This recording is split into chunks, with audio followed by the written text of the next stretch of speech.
Hello and welcome to another episode of Banking on Information.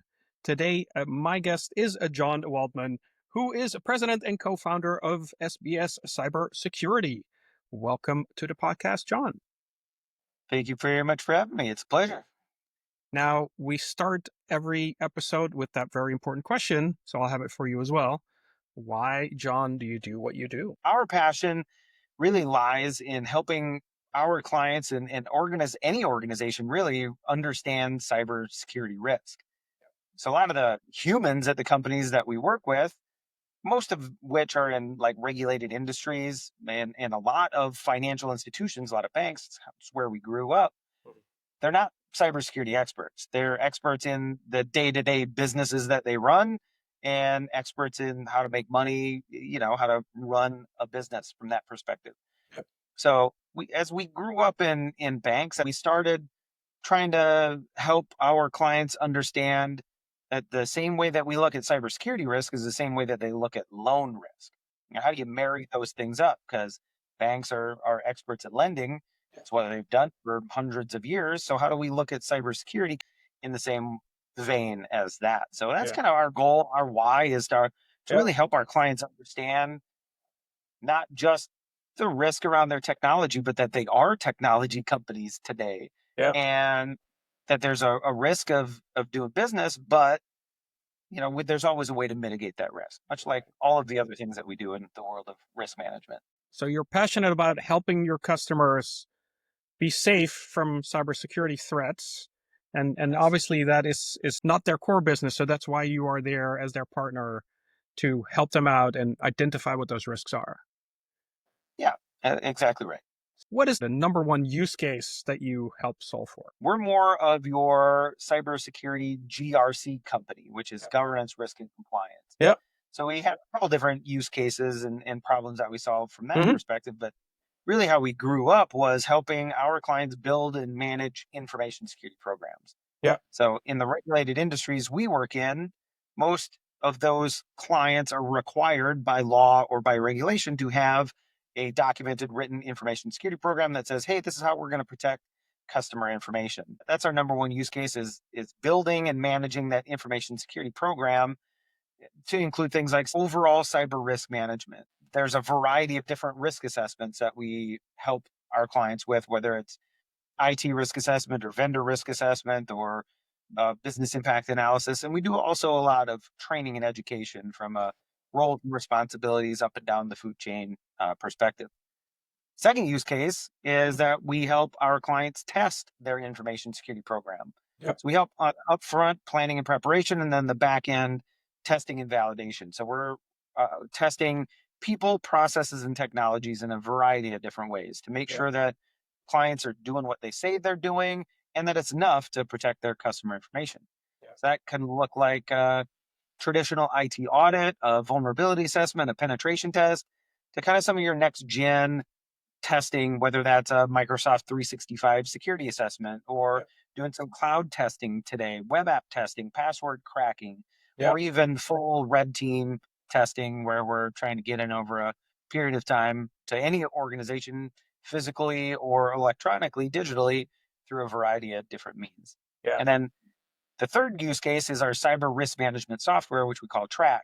So we'd go out and we'd do risk assessments for our clients, and we'd do the same thing over and over again. And so we decided a long time ago to automate that process.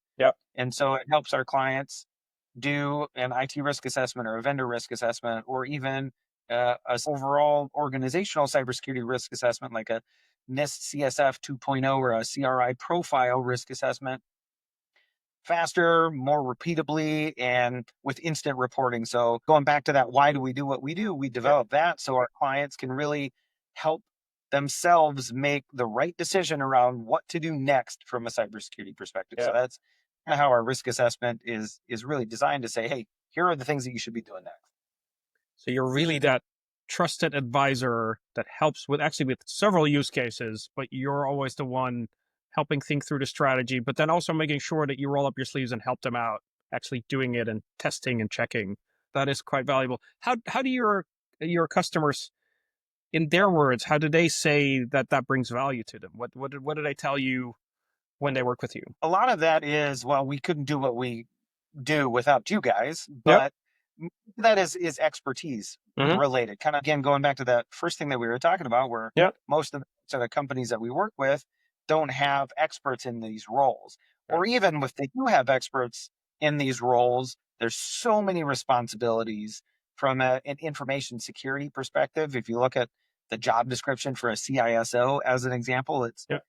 anybody that's worked in that role knows it's really a job of for two people that gets kind of bundled into one. We supplement that expertise. Yep. In a lot of cases, we are a through line for our clients. We've worked with a lot of clients for 10 to 15 years already now. So we've been that constant from an information security perspective. There's a lot of turnover in the cybersecurity field. Yep. So it can be supplemental expertise. It can be that constant cyber expertise over a long period of time. It Yep. could be time savings and time management. Hey, we do vendor management Hmm. for a lot of our clients, as an example, which is a time-consuming, monotonous task. Yep. So we automate some of that and or take some of that off of our clients' plates.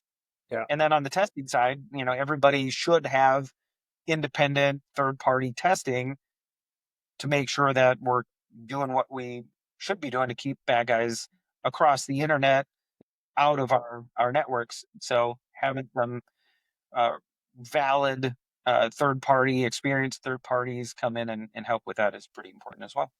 So consistency, expertise, so someone that they can fall back on, right? That they know that they're safe, that someone has got their back in the cybersecurity space. That obviously is very valuable.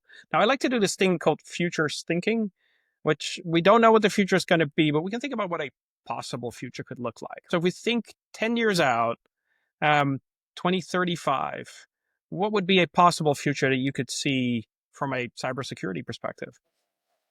As I was thinking about this, I was thinking a little bit about banking and cybersecurity, kind of what do both of those things look like, which is Yeah. really interesting. That's a long time from now, but we are really early in the age of AI. We're really early in the age of AI right now, as an example. So 10 years from now, to think about what AI is going to look like, and then you add in quantum computing, which we're just in the infancy right now of Yeah. what quantum computing looks like. Also, it is super crazy to think about. Hmm. Just from the triple, quadruple, exponentially faster speeds, Yeah. and AI to really help us do all of those things.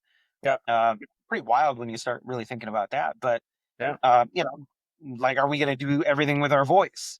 Right. Are we going to have AI assistants do all of our menial tasks for us electronically? Is that going to take us 10 years to be able to even get there? I don't know. We're going to have chips in our brains and AI contact lenses. Are we going to be living in Back to the Future too? I don't, Yeah. I'm not really sure. But one thing that I know, the constant there is the technology always continues to evolve. Banks are technology companies today. Right. And so what's that going to look like? I think we're going to see more fintech, more digital first banks than we ever have before. Yeah. We're starting to really see niche markets in Hmm. the banking space. Like it's really hard to be everything to everybody today Yep. when everybody's competing with everybody. So how do you get real focused in and identify your use cases or focusing on those individual customer needs? Yeah.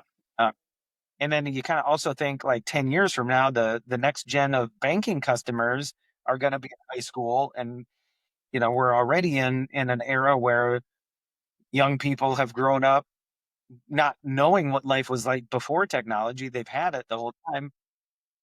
I think that all of that is super interesting. And cybersecurity is going to continue to evolve with Yep. AI and with quantum computing. Right. So I think that most of the things that we do today are going to be completely automated by 2035, Yep. except for the things that still require a human to be in the loop. Yep. They're going to be things like phishing and vishing and even deep fakes Yep. that will probably still be wreaking havoc on us because it's really hard to take the human out of cybersecurity. But Right. Yeah. it So will so if solve. you think about that future, right? That very sort of 10 years out, there's going to be lots of more automation. Everything AI will be all available. What can people do today to get ready for that possible future? I think continuous learning is the number one thing that anybody could do. Yeah. Especially as we were talking about AI and in the world of cybersecurity and in banking, Hmm. you're going to need to know what AI is and how to leverage AI to be relevant in the next few years. Yeah. From that perspective, I mean, you probably heard of the Shopify announcement Hmm. that you know that's a baseline expectation for all employees that work at Shopify now is to be able to leverage AI. Yeah. And I think that you're going to start to see that as AI usage is starting to really become table stakes for many day-to-day operations, the things that we Yeah. can make faster, more efficient. We still have a big human in the loop element of that today, but it's going to continue to grow. And the use cases of AI are going to continue to grow now that we have agentic AI Yeah. and all of those types of things. And so you start combining that 10 years from now with quantum, as we mentioned earlier. I think everything is going to be real time, including cybersecurity stuff and so Yeah. much more automation. But the other thing I So kind of think constant about is, constant change, and so therefore you always need to adapt to the next thing.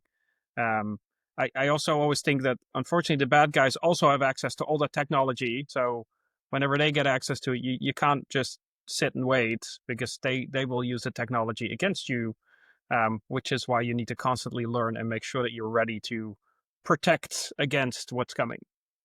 absolutely, and they don't have rules and regulations to follow, so they're rolling it out as fast as they possibly can. So on the cybersecurity side, we're working just as fast as we can to catch up. Maybe that's a good point to wrap this up. I think you guys are probably a good partner to have in that journey, right? Learning about things and making sure that you stay safe. So thank you very much for being on the podcast, John. You're very welcome, and you're right. That's exactly what we do. Is we try to help folks again understand that risk and say, "Hey, this is a AI is a tool today Yeah, to use, right? Yeah, it comes with some risk, but there's also a lot of ways to mitigate that risk. So how do you help protect yourself and get the advantage of these next gen technologies? perfect. Well, thank you very much, John, for being on the podcast. And until next time, choose to be curious.